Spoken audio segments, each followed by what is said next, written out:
Good morning everyone.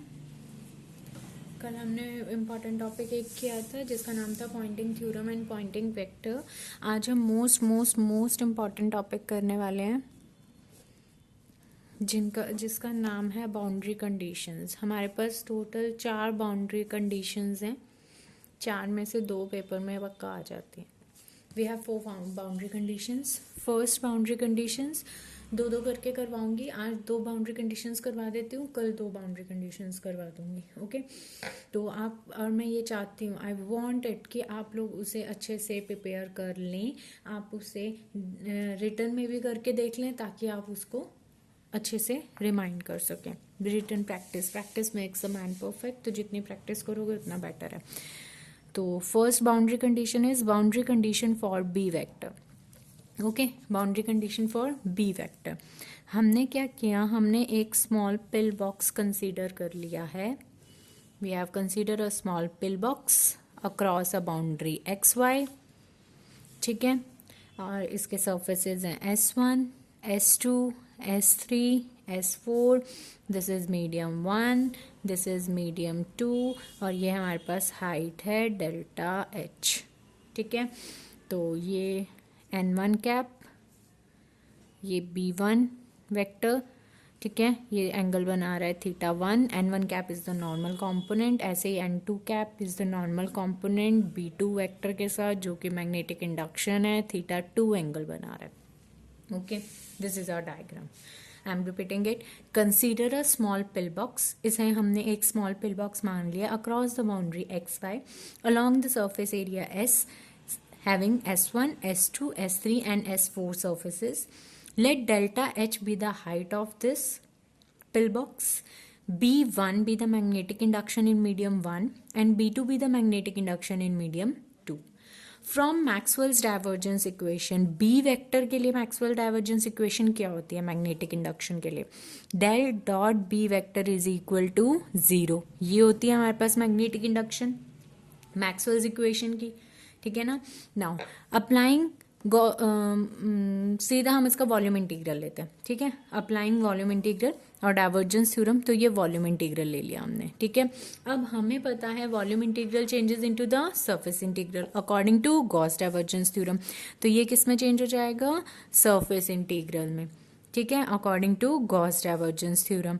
तो ये आ जाएगा हमारे पास S1 B1 dot ds vector plus S2 B2 dot ds vector plus S3, 4 surfaces है ना, B3 dot ds vector plus S4 B4 dot ds vector is equal to 0 because right hand side is 0। अब in the limit delta H approaches to 0, वो कह रहा है अगर delta H 0 को approach करेगा, this is the delta H height, जब ये 0 को अप्रोच करेगा, ये 0 को अप्रोच करा, क्या हुआ? S3 और S4 surface finish, only we having S1 and S2 surfaces. ठीक है, तो S3 और S4 सर्फेसेस की contribution 0 plus 0 plus 0 is equal to this, ये एज इट इज, ये एज इट इज। ठीक है, so what will we get? S1 B1 vector dot ds vector plus S2 B2 vector dot ds vector is equal to 0। अब ds vector की जगह मैं n cap ds लिख सकती हूँ। ठीक है, तो हमने यहाँ लिख दिया B1 vector dot n1 cap ds plus B2 vector dot n2 cap ds is equal to 0। n1 cap n2 cap क्या है? These are the unit vectors normal to the surface S1 and S2। n1 cap हमारे पास unit vector है normal to the surface S1 and n2 cap unit vector है normal to the surface N2। Now integral B1 vector dot n1 cap plus B2 vector dot n2 cap ds is equal to 0, but हमें पता है n1 cap is equal to minus of n2 cap. ठीक है, तो यहाँ पर क्या हो जाएगा? इधर दिस इज इक्वल टू 0 और दिस इज इक्वल टू 0, तो ये आ गया B1 dot n1 cap plus B2 dot n2 cap. ठीक है, अब हमें पता है but n1 is equal to this. ठीक है, तो हम इसको ऐसे भी लिख सकते हैं B1 dot n1 cap minus b2 vector dot n1 cap is equal to 0 लिख सकते हैं. अब ये उस साइड जाएगा. What will we get? b1 vector dot n1 cap is equal to b2 vector dot n1 cap. ठीक है. Since अब डॉट प्रोडक्ट हटाते हैं तो what will we get? Cos theta. ठीक है. तो b1 n1 की जगह 1 कॉस थीटा 1, क्योंकि इसके साथ थीटा 1 एंगल बन रहा था. तो क्या मैं इसको ऐसे लिख सकती हूँ b1 n, जो कि आ जाएगा नॉर्मल कंपोनेंट. सिमिलरली अगर मैं b2 डॉट n1 कैप को करती हूँ, अगेन b2 1 कॉस थीटा 2. ठीक है. तो ये क्या आ जाएगा हमारे पास? b2n. तो ये हमारे पास क्या आ गया? This implies b1n is equal to, इसकी जगह क्या आ जाएगा? b2n. तो ये हमारे पास नॉर्मल कंपोनेंट आ गया b वेक्टर के कॉन्टिन्यूअस अलोंग द मीडियम. ठीक है. This is your first boundary condition for B vector. ठीक है. डाइवर्जेंस बी वेक्टर की क्या थी? Maxwell's equation del dot B vector is equal to 0. हमने उसका वॉल्यूम इंटीग्रल लिया, फिर उसे सरफेस इंटीग्रल में चेंज किया. 4 सर्फेसिस थे, उसमें डिवाइड कर दिया. डेल्टा एच अप्रोचेस टू 0, तो S3 S4 finish. We get this and this contribution only. Okay, done. Next topic करते हैं हम second boundary condition for D vector. Our second boundary condition is for D vector. ठीक है. D vector के लिए same है. इसमें भी हमारे पास एक पिल बॉक्स बनेगा.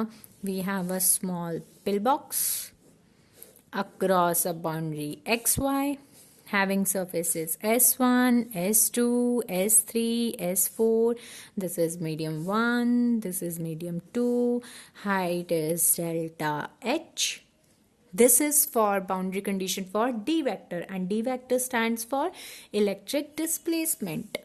तो यहाँ पर n1 कैप नॉर्मल कंपोनेंट जो कि है d1 वेक्टर के साथ और थीटा 1 एंगल बना रहा है.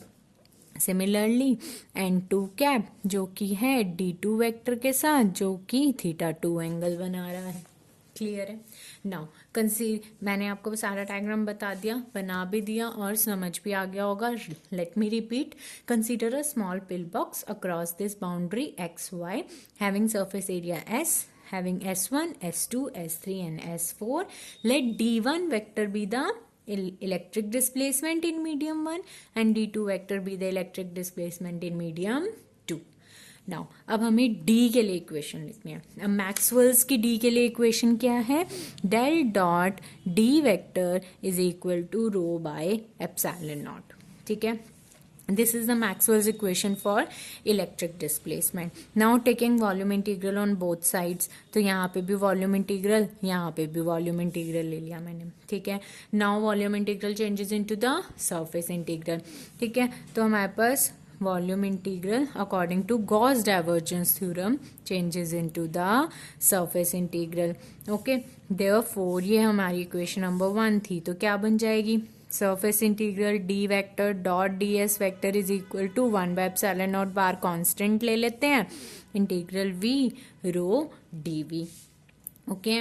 नाउ अब 4 सर्फेसिस थे तो S1 d1 vector dot ds vector plus S2 d2 vector dot ds vector plus S3 d3 vector dot ds vector plus S4 d4 vector dot ds vector is equal to, यहाँ 0 के equal नहीं होगा क्योंकि यहाँ पे कुछ value है, 1 by epsilon naught rho dv. ठीक है.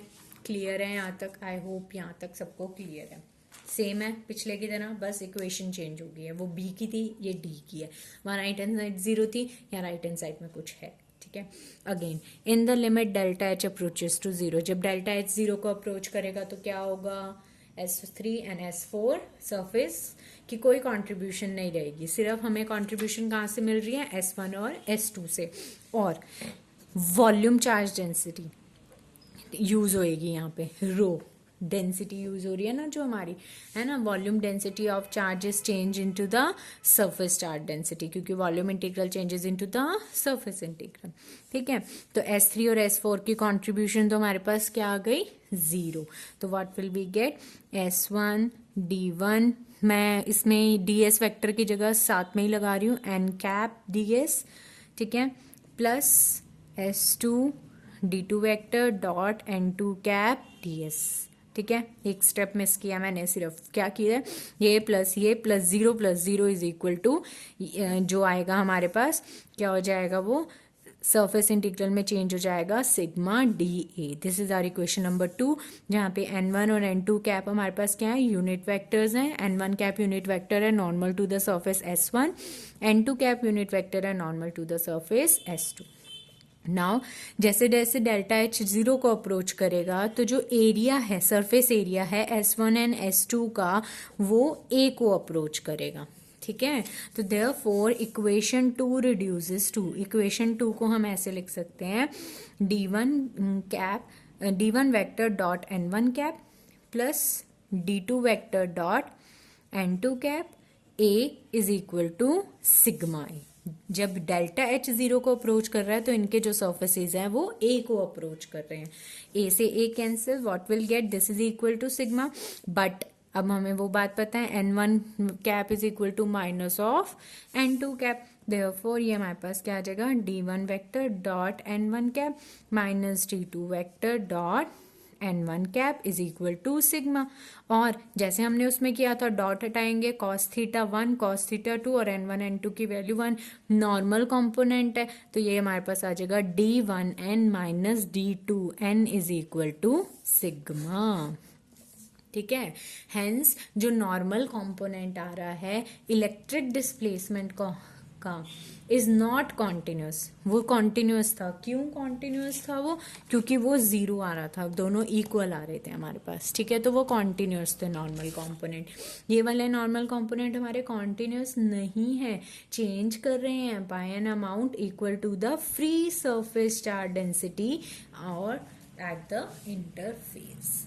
ठीक है, this is your second boundary condition for D vector. आज 2 ही बाउंड्री कंडीशन करेंगे एंड आई होप आप इसे अच्छे से कर लें। ठीक है, अगर आपको फर्स्ट समझ आ गई तो आप सेकेंड इजीली कर लेंगे। सिमिलरली थर्ड एंड फोर्थ भी ऐसे ही हैं। Thank you.